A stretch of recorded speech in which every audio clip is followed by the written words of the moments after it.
Jadi siapa yang rajin membaca ayat kursi banyak sekali faedah atau manfaatnya. Yang pertama kata Rasulullah, siapa yang membaca ayat kursi pagi dan petang maka dia selamat daripada godaan syaitan yang terkutuk. Musuh kita cuma satu ya kan? Musuh kita itu syaitan yang terkutuk. Siapa yang membaca ayat kursi pada pagi hari maka sampai sore dia terjamin keamanannya daripada syaitan. Jadi pagi-pagi ibu bacalah ayat kursi. Minimal 3 kali. Baca lebih tak masalah ya kan? Kemudian begitu juga siang maghrib baca ayat kursi supaya kita terjaga dari gangguan syaitan. Itu yang pertama. Kalau setiap hari kita baca, kita akan terlindung dari godaan syaitan yang terkutuk. Yang kedua yaitu manfaat kita banyak membaca ayat kursi setelah sholat.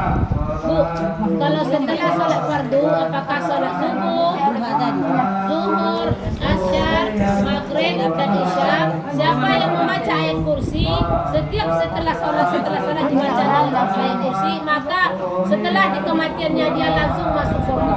Yang membedakan dia kematian. Setelah mati dia langsung masuk surga.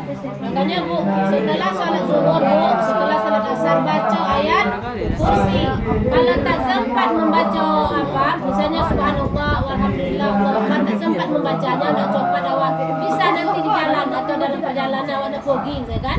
Nah bisa dalam subhanallah, pinomat artinya kalau ayat kursi pinomat. Setelah assalamualaikum baca astagfirullah, tak sempat baca subhanallah, alhamdulillah, Allahu akbar tersebut.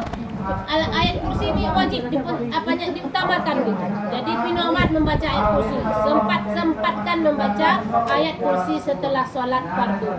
Jadi setelah sholat fardu bu, pinomat katakan kalau sempatkanlah diri membaca ayat kursi. Karena siapa yang rajin membaca terus menerus membaca ayat kursi setelah sholat fardu, maka setelah kematiannya surga baginya. Ingin ibu enggak masuk surga? Nah, maka perbanyaklah membaca surat ayat kursi setelah sholat fardu. Ya bu, ingat bu, sebelum bangkit awak baca dulu ayat kursi supaya kita nanti bisa menempati surganya Allah Ta'ala. Dijamin oleh Allah. Siapa yang rajin membaca surat ayat kursi setelah sholat fardu, maka surga baginya. Sering bu, setiap hari bu. Alhamdulillah ya kan. Kemudian yang